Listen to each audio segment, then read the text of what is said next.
Welcome back. In today's video, we'll be going through the 2012 action thriller film, Jack Reacher. Spoilers ahead, watch out and take care. Make sure to subscribe to our channel, and press the bell icon so we'll bring you more interesting recaps like these. The movie begins and in the opening scene, a man drives out to an empty building. He surveys a park not too far from his position and soon he starts shooting at several targets who appear to be random, killing most. Later, a couple of armed policemen storm the building in search of the shooter. Emerson, the detective lead on the case, goes through the crime scene. He finds a bullet and a quarter at the scene. They run an analysis of the evidence and the fingerprint of a man named James Barr comes up. Barr is found in his home and arrested with compelling evidence, linking him to the shooter, found in his home. Barr is interrogated at the station by Emerson and the DA, Roldan. Emerson commences by threatening Barr that he's likely going to face the death penalty, which the DA prefers, but he wishes to see Barr live a long life in prison. Emerson then tells Barr Roldan feels generous today and is willing to let him take a pic if he confesses to the murder of the victims at the park and waives his right to counsel, saving himself and the city a costly trial. Barr takes the paper to sign the deal. Roldan celebrates their quick victory, but they are shocked when Barr inscribes on the paper the words, "Get Jack Reacher." The police immediately begin digging, finding clues as to who Jack Reacher might be. They could only find clues of who he was before he disappeared. Emerson briefs Roldan that Reacher was born and raised in the military on bases abroad. Reacher was a distinct military personnel who served the U.S. military in several countries, earning multiple medals and attaining the status of major. Reacher also spent the bulk of his service as a police in the military. While they keep talking, Reacher walks into Roldan's office. Reacher is taken to see Barr. Roldan asks Reacher why he was mentioned as a witness by Barr. Reacher, doubtful, asks for proof, which Roldan refuses. Reacher leaves abruptly. While they try to stop him from leaving, Barr's attorney, Helen, shows up. She's upset that Roldan and Emerson might have been speaking to her client without her presence. Reacher is surprised. She's Barr's attorney, and Emerson introduces her as Helen Roldan, the district attorney's daughter, which makes him even more surprised. Reacher inquires if it's even legal for Helen to go up against her father in court, to which she replies fortunately it is. While Helen tries to depose Reacher, stating that he's her only defense witness, thinking Reacher is friends with Barr. He clarifies that he and Barr aren't friends and in fact, the only reason he's here is to bury Barr. Helen interviews Reacher further over coffee. She tells Reacher that her father has never lost a capital case because he never picks a fight he can't win. Every murder suspect is given one of two options, either to confess or face the death penalty, against a DA that never loses. Helen strongly believes that more than one innocent man has been put down without a fight. Reacher responds she's fighting on the wrong side this time, as he has no doubts that Barr is guilty. Reacher then tells Helen a little history about Barr. He tells her Barr joined the military because he was the kind of man who wanted a legal means of killing. Barr made sniper and he trained hard, firing about 2,000 rounds each week. Barr had been taught to visualize the base of a man's skull with every shot. Finally, he gets deployed to Iraq, and for 2 long years, he is kept on overwatch, never once firing a single shot. The war ends, and Barr finds himself unable to scratch the itch of not for once firing at a human target. The day before he leaves, he takes his gun and kills 4 civilian contractors who had been hired by the military. Although he covered his tracks well, he got caught by Reacher and confessed. Helen asks why he wasn't imprisoned then. Reacher explains that the 4 men had just recently been on a rape rally of 28 women, and someone within the cooperation wanted everything swept under the rug. Helen deduces that he was about to hand all this information to the DA. Reacher tells her that the last time he saw Barr, he made him a promise which he came over to keep, but realized he doesn't need to, after seeing him in the condition he was. Helen tells Reacher that Barr might get away this time also, as he was injured in state custody, and she's going to declare him unfit to stand trial. Helen asks Reacher to be her lead investigator and look through the evidence objectively. Reacher agrees, but on the condition that she also looks into the victims objectively. Helen visits Mr. Fourier, the father of one of the victims. She tells him she's hoping to get a better sense of the victims. He asks if she's spoken with the other families, and she confirms that she has spoken to those who would speak to her. Then he lets her in. Meanwhile, Reacher is at the crime scene, and after some observations, he notices something quite unusual. But what does he notice? We'll find out in a bit. Mr. Fourier hands Helen an article telling her everything she wishes to know about his daughter is in there. Helen becomes scared after seeing a gun on the table and tries to leave. He stops her, asking why she would defend a man who took everything from him. Helen, realizing she's made a mistake coming to his house, apologizes and leaves immediately. While she's about to drive away, she's accosted unexpectedly by her father. He asks if it's true she's been talking to the victims' families by herself. She asks him how he knew and how he found her. He replies that she isn't the only one with the right investigators and warns that Reacher can't be trusted, as she knows very little about him. Roldan pleads with his daughter not to make a terrible mistake by choosing to fight him on this case, as she might ruin her career all in a bid to hurt him. This vexes Helen, and she leaves abruptly. Reacher also takes a look at the evidence gathered by the police at the station. Emerson assures him he's free to come back to take a look anytime he wants. Reacher responds that he doesn't need a second look. Emerson, shocked, states that he didn't take any notes. Reacher also responds that he doesn't need to. Emerson asks Reacher about his job as a cop in the Army. Reacher replies that it's pretty much the same as his, except every suspect was a trained killer. Before leaving, Reacher ponders over why Barr might have paid for packing, considering that he was about to kill 6 people, but was worried about the meter maid. Emerson answers that it might have been out of habit and muscle memory, and probably didn't know he was doing it. Emerson asks what the serial number was on the riffle, and Reacher responds by asking what the date on the quarter was. After telling Emerson it was 1968, he leaves. Reacher then walks into a crowded bar, and he's soon approached by a young lady. She tells him her name is Sandy. He tells her he was also Sandy, last week, on a beach in Florida. She asks for his name, and he tells her Jimmy Reese. Not expecting that, she tells him he doesn't look like a Jimmy. After a little cheat-chat, she asks if he wishes to leave the bar for a more quiet place like her car. Reacher asks her if she's old enough to drive, and she tells him she's old enough to do a lot of things. Reacher tells her he won't be able to afford her. Sandy, shocked, immediately claims that she's not a hooker, and she works at the auto parts store.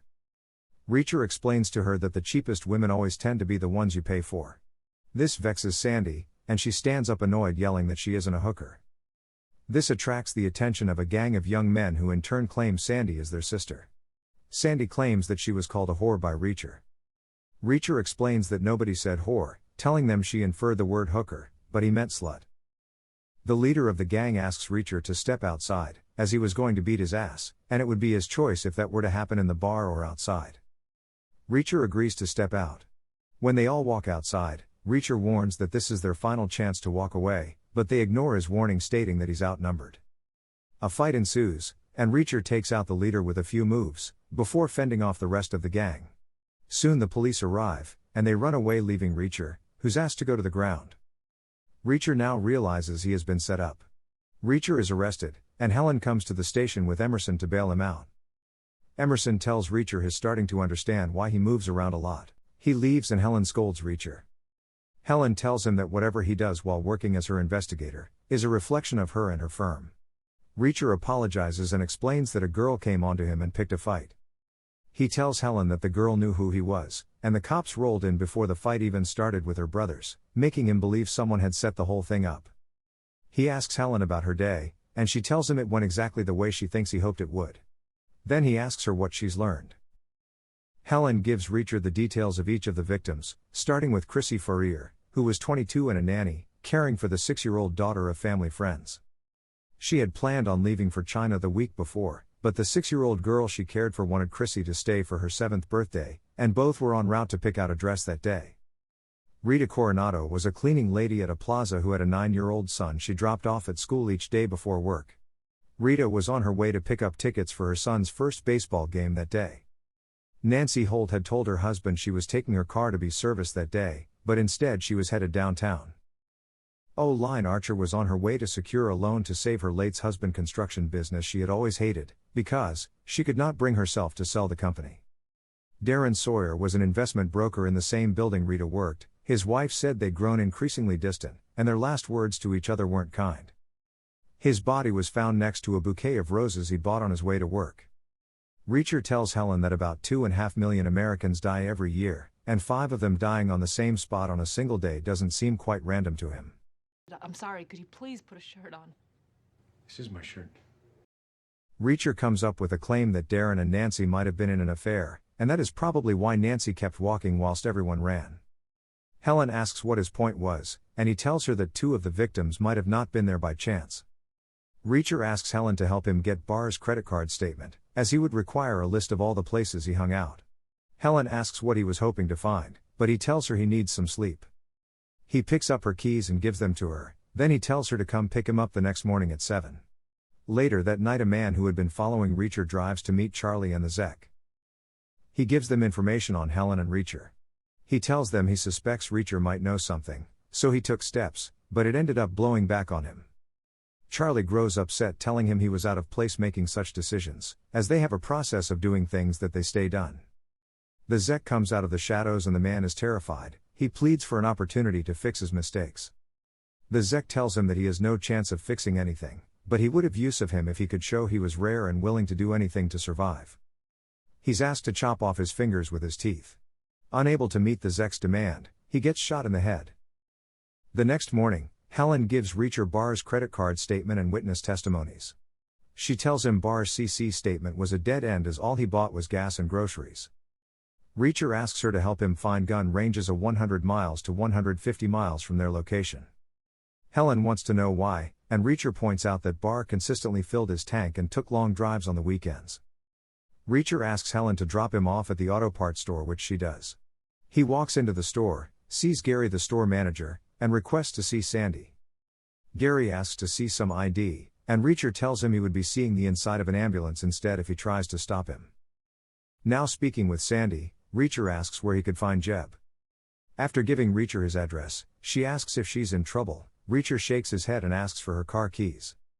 Before he leaves, she tells him that she gets off work by 6. Reacher advises that she seems sweet, pretty, and smart. He tells her she doesn't have to let herself be used by the guys she finds herself with.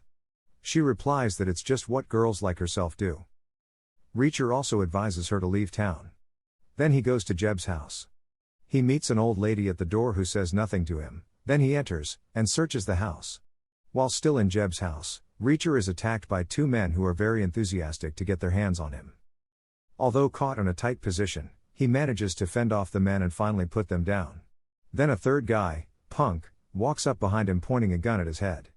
Reacher defends himself by seizing the gun. He asks Punk for the whereabouts of Jeb, and he replies that the last they spoke Jeb had told him he was going to meet up with a guy. Reacher takes his keys and leaves. Reacher goes to Helen's office. In there he informs her that Jeb, the guy from the bar, is dead. Helen asked Reacher how hard he hit him, and he explains that he wasn't the cause. Jeb was murdered and someone tried to make it look as though he left town. Reacher then tells Helen that 99% of the evidence her dad has did not exist in Baghdad, not because Barr was smart, but because he was trained. Reacher explains that from the garage, the shooter had the sun in his eyes, with targets moving left and right, making it difficult conditions for any sniper. Reacher assumes that with the training Barr had, Barr would have taken the shots instead from the bridge, which would have given him more ideal conditions. Helen asks what Reacher was getting at, and he tells her he believes Barr is innocent, as Barr was incapable of firing 6 perfect shots in such poor conditions. Helen accuses Reacher of stringing up theories, as she believes he doesn't want this case closed, as it might be his last. She tells him her father was right, and how it all makes sense now. Reacher then shows her the car which has been following him all day. He gives her the tag number, asking her to run a search on it. At the same time, the Zek receives a call, and he later informs his men that their cover has been blown. Meanwhile, Helen receives information that the number is registered to a company called Lebendauer Enterprises. They discover that the conspiracy had been to kill 4 random people to hide one specific target. Someone needed O-Line Archer's construction business, and she wasn't willing to let it go. Helen tells Reacher that it's just a theory. Reacher assumes that whoever framed Barr knew about Baghdad, and the only person who could have given that information was Barr himself. Reacher tells her to help him find any close associates of Barr, as that would lead them closer to finding the killer. Helen argues that finding the shooter isn't her job, and even if she believes Barr is innocent, she's unwilling to take any of this to court. Reacher thanks her for the coffee and leaves. Sandy is getting ready to leave town when she comes across Charlie. He introduces himself as a friend of Jeb's and tells her she must have been pretty wasted during their previous meeting, not to remember him. Charlie tells her she looks great, and if she would mind grabbing a drink with him tonight. She tells him she's meeting some people and opts to leave when she's knocked out by another of the Zek's thugs. The next morning, Helen goes to meet Reacher, and she gives him the location of a gun range that matches his requirements. She tells him to rest as he has a long drive the next day. Reacher warns Helen that 4 random people were killed to cover up the murder of O-Line, and if he's right, just saying her name could get her killed. Reacher warns her to be careful. Emerson and the police find Sandy's body in a dumpster close to her apartment. Reacher arrives at her apartment and finds the police taking out Sandy's body in an ambulance. Emerson sights Reacher, and after staring at him for a while, he angrily begins a chase. In pursuit, Emerson calls for backup and air support. Although being considered the suspect, Reacher also chases after Charlie on a highway bridge. They get separated by a tunnel for a while, but Reacher bumps into a row of roadside water containers at the tunnel end. His engine fails to reignite for some time, but his car starts after much effort. The chase continues and Reacher keeps going after the Zek's men, but they manage to evade him when he gets blocked by the cops. Now, to save himself from the raging cop cars and helicopters, he sees an oncoming bus, and he steps out of his slowly moving car to join the passengers waiting to board the bus. They provide him with cover until the bus arrives, and Reacher successfully evades the cops. DA Roldan tells Helen a warrant has been issued for Reacher's arrest, as they have got a strong reason to believe Reacher was responsible for the death of Sandy. Helen refuses to believe the accusations that her dad and Emerson tell her about Reacher. An argument soon ensues between Helen and her dad. She tells them she has no idea where Reacher might be after he left her office that morning. Helen gets a call from Reacher, and he tells her he's being framed just like Barr, and Sandy was killed because they want him to run, but he won't. He tells her he thinks either Emerson or her dad has some affiliation with the bad guys, as he's been followed from day one, and only she and both of them knew he was in town. Reacher visits the gun range, and he meets Mr. Cash, the owner. He tells Mr. Cash he's looking for a friend who served with him in Iraq. Mr. Cash asks if his friend has a name, and he responds James Barr. Mr. Cash tells him he's never heard of anyone with that name before. Reacher then explains that he's not a cop, and he's only here because he believes Barr is innocent. Mr. Cash gives Reacher 3 bullets, and asks him to hit the target with all of them, and maybe then they can talk. Reacher takes his shot. Mr. Cash is impressed and he tells him he would answer one question. Reacher asks who his best shooter was, and he replies that Barr was his best shooter. Mr. Cash hands Reacher all of Barr's targets, and Reacher claims that Barr isn't as good, even on his best day in the army. Reacher tells him it's possible Barr had a friend who he let switch the targets on the range. Reacher asked if Barr came alone, and Mr. Cash shows him the footage of Barr and his associate coming into the gun range. Through the footage, they can see Charlie's face. Meanwhile, Helen discloses to her father all the dirt she could dig up on Lebendauer Enterprises. Roldan doesn't buy into any of it, and he tells her she's beginning to sound delusional. Helen tells him that all of this information was pulled out under her name, and if what Reacher said was true, then her life is in danger, and whatever happens to her would be on his head. Roldan assumes she's testing him, and he tells her she might find it hard to believe, but he does love her, and if she believes she's in danger, then the next thing to do would be to put her in protective custody. Helen refuses and leaves. When she gets into the elevator, Emerson also rushes to catch up with her. While there, she realizes Emerson might be the mole and tries to escape, but he tases her. Then she's kidnapped by the Zek's men. Reacher calls Helen, but Charlie picks up and tells him he has her, and if he doesn't show up in the next hour, he's going to hurt her. Reacher tells him he doesn't care about Helen, and he has his picture which he's taking to the feds, then he hangs up. After a moment, he calls back and tells Charlie he wishes to kill him, and when Charlie tries to enforce he was going to kill Helen, Reacher hangs up again. Then he calls back again. This time he tells Charlie that he's no hero, and he's got nothing to lose, and if he does hurt Helen he would beat him to death and drink his blood. Reacher asks for their location, and tells Charlie if he as much as thinks Helen has been hurt, he would disappear, and if he's smart that should scare him. Charlie gives him the location, and they get their ambush ready for Reacher. Cash meets up with Reacher, and hands him a knife. Reacher thinks he's joking, and restates how serious the situation was. Cash tells him he's aware and that's why he showed up, but he's unwilling to let him kill someone with his gun. They both plan out their strategy to get into the base as Cash would provide him cover, but Reacher is worried if his shooting skills are still competent enough. Meanwhile inside the base, Helen asks the Zek if the money he's making is enough to justify killing all those people. The Zek tells her there is no such thing as justification, as they take what can be taken. She turns to Emerson and asks why he did it. Emerson replies that she makes it sound like he had a choice. Reacher calls again to know if Helen is okay, and she tells him that they are ready for him. She pleads with him not to put his life in danger for her. He tells her to hang on and to say she believes he's coming to get her. Which she does. Reacher drives in reverse in a padded vehicle into the base while coming under heavy fire. Eventually, the vehicle gets stuck, and while Cash provides him with some cover, he manages to get out. Reacher, defenseless at this point, hides behind some rocks. Soon he manages to take out one of the men shooting at him. He takes his gun and takes out the other. Charlie goes to the main room to send out more reinforcement, but the two men are easily taken out by Reacher. Charlie advises the Zek to leave, before stepping outside to search for Reacher. He steps out and discovers that every single one of his men has been taken out by Reacher. Soon he gets caught off guard and disarmed by Reacher. Reacher, desiring a fist fight instead, puts his gun down, and soon a tough battle ensues between both men. While both men show great stamina, Reacher gains the upper hand and breaks Charlie's leg. This makes him pull out a knife, and he attacks Reacher ferociously.